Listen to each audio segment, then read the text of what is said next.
દેહ કથામાં બેઠા છો, તમને મુક્તિ કેમ ન મળે વાલા? કેમ મુક્તિ ન મળે? મને બતાવો. પણ આપણે મુક્તિની વ્યાખ્યા શું કરીએ છીએ? મર્યા પછી મળે અને મુક્તિ કહેવાય. મર્યા પછી મળે અને મુક્તિ કહેવાય. મર્યા પછી જેટલા અહીંથી ગયા છે ને કોઈ દિવસ કોઈ સમાચાર મોકલ્યા નથી, એટલું યાદ રાખજો. નથી ફોટા મોકલ્યા, નથી મેસેજ કર્યા, કાંઈ નથી આવ્યું, કશું જ નથી આવ્યું. બસ આપણી ભાવના મર્યા પછીના મોક્ષની છે. મારે તો એટલું તમને કહેવું છે કે મર્યા પછી મોક્ષમાં સ્વર્ગ અને નરક કેવું છે કોને ખબર છે?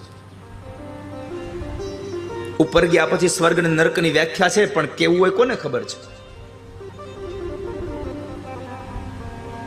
આ દુનિયા કરતા બીજું કોઈ સ્વર્ગ સારું નહીં હોય, એટલું યાદ રાખજો.